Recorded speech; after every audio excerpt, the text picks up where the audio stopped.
El oficio de contar lo que sucede no es ni de hombres ni de mujeres, sino de ambos. Sin embargo, a lo largo de la historia, las mujeres no lo han tenido fácil para demostrar que son tan válidas como ellos cuando se trata de informar. Además, algunas especializaciones han estado tradicionalmente ocupadas únicamente por hombres y como consecuencia son y siguen siendo menos accesibles para las mujeres.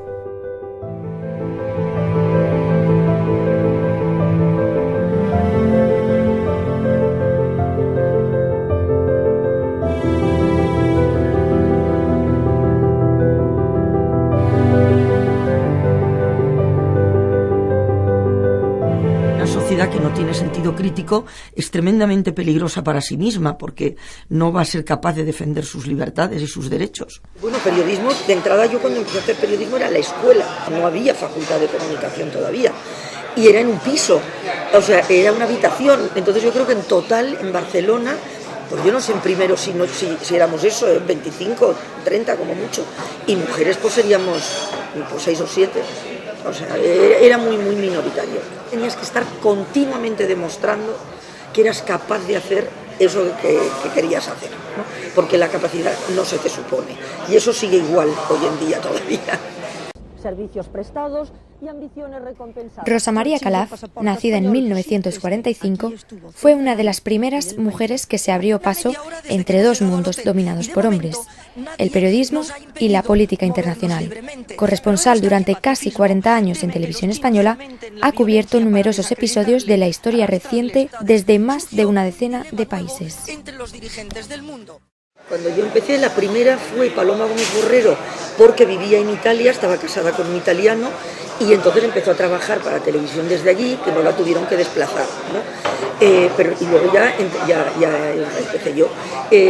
No había mujeres, siempre eran hombres, con el micrófono por la calle de unidades móviles, pues fui la primera, ¿no? Yo siempre digo que nunca encontré a nadie que tratara de frenarme el paso en televisión española. Yo siempre he trabajado en televisión española, así que tuve mucha suerte en eso, siempre lo reconozco porque creo que es de justicia, ¿no? Ahora, luego una vez dentro, tuve que estar siempre muy alerta para no dejarme comer espacio. Una compañera de la BBC siempre decía, Katie Addy, que donde a un hombre le basta con caminar, a las mujeres tenemos que correr. ¿Pero quiénes fueron las primeras periodistas en España? Carmen de Burgos, nacida a mediados del siglo XIX, está considerada como la primera mujer que ejerció el periodismo de manera profesional en España, la primera cuyo nombre apareció junto al término redactora. A Colombine siguieron otras figuras como Emilia Pardo Bazán, que aunque es más conocida por su faceta de escritora, colaboró durante toda su vida con algunos periódicos y revistas de finales del siglo XIX.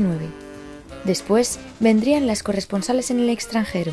A Sofía Casanova, que cubrió conflictos por toda Europa, se la considera la primera mujer que trabajó de forma continuada como corresponsal de guerra. Y ya en el siglo XX apareció Josefina Carabias, una de las pioneras en informar desde el otro lado del Atlántico. Yo tuve el privilegio de empezar a hacer periodismo al mismo tiempo que Don Pío y en el mismo periódico. Más tarde sonarían nombres como Pilar Narrión, Jubi Bustamante, Covadonga Osea, Pilar Urbano, Margarita Rivier, Soledad Gallego Díaz, nombres que, como tantos y tantos otros, sin duda marcarían la historia del periodismo en nuestro país.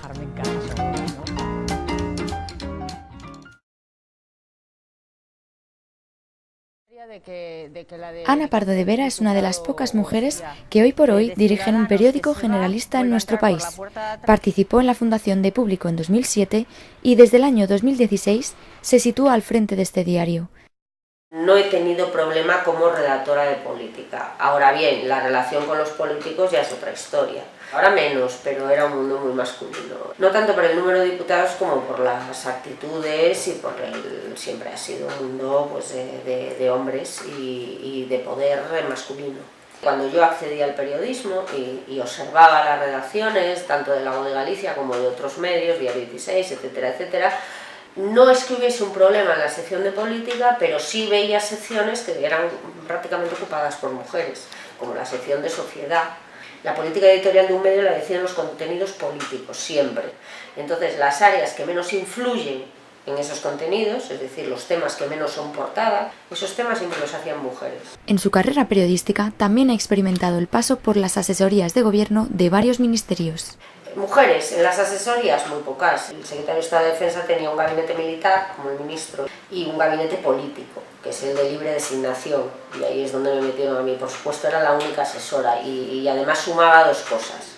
Sumaba que era mujer y sumaba que era joven, porque yo entré con 30 años en el Ministerio de Defensa, con lo cual sí tuve problemas para comunicarme, entre comillas, con militares de alta graduación.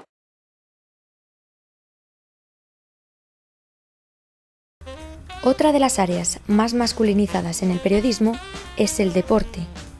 Y si de pioneras se trata, hay que mencionar a quien fuera la primera en nuestro país en informar sobre este ámbito en televisión, Mari Carmen Izquierdo. Siguiendo su estela, Marta Solano se ha convertido en una de las caras visibles del deporte de la cadena pública en los últimos años.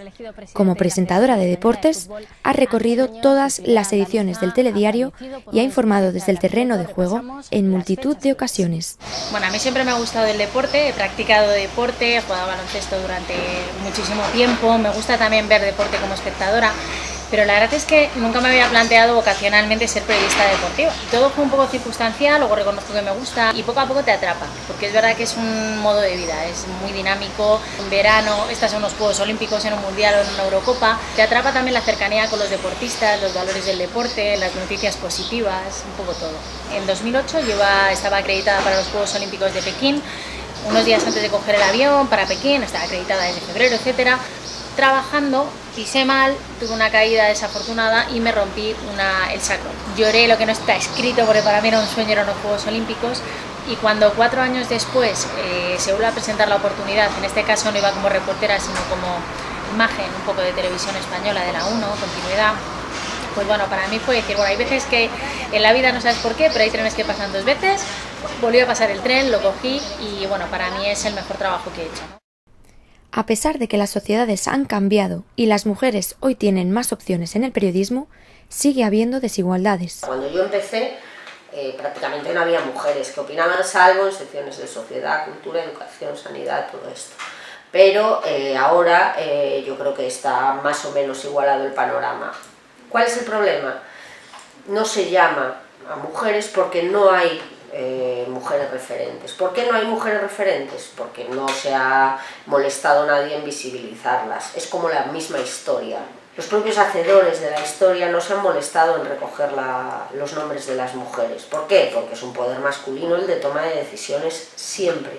Lo sigue siendo, pero yo creo que se han dado pasos importantes. Y la opinión pasa lo mismo. La jerarquía normalmente son hombres. Ese es el salto que todavía no hemos conseguido dar del todo, ¿no? En las posiciones, en los puestos de poder y en los puestos de opinión. O sea, en los puestos de decisión y en los puestos de opinión, pero sobre todo en los de decisión. Si te fijas un poco en los tertulianos o contertulios de tanto de radio como de televisión, normalmente suelen ser directores o redactores jefe de las publicaciones. Los que venían ahí eran entrenadores o exentrenadores de primera división, mujeres ahí no encontramos.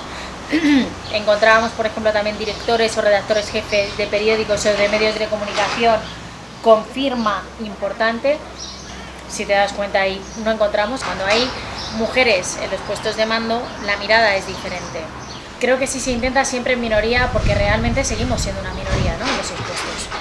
Los menosprecios en el trabajo, simplemente por el hecho de ser mujer, también están a la orden del día. Comentarios uno detrás de otro, o sea, eso. Bueno, hoy me ha pasado con el taxi que me ha llevado hoy a grabar, me ha preguntado si iba a hacer un programa de belleza.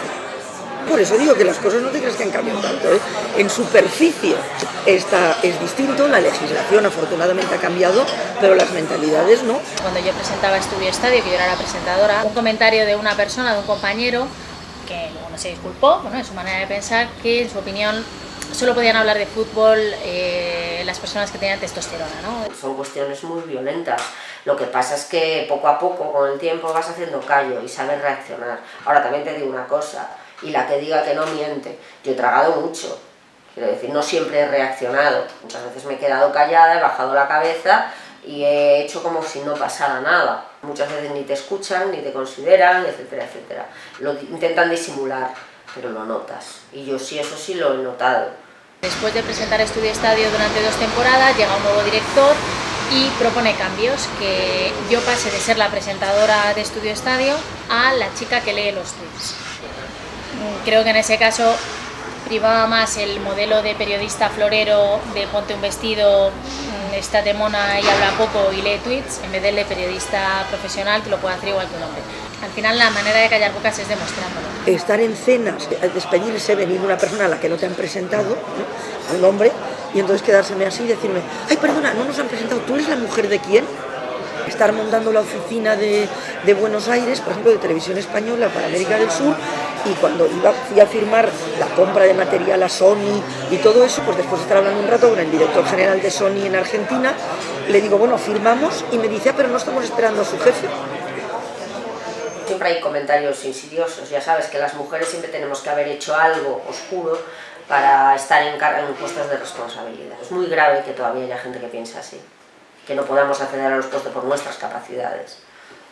Otro de los asuntos pendientes que pone de manifiesto la diferencia entre hombres y mujeres es la conciliación de la vida familiar y laboral.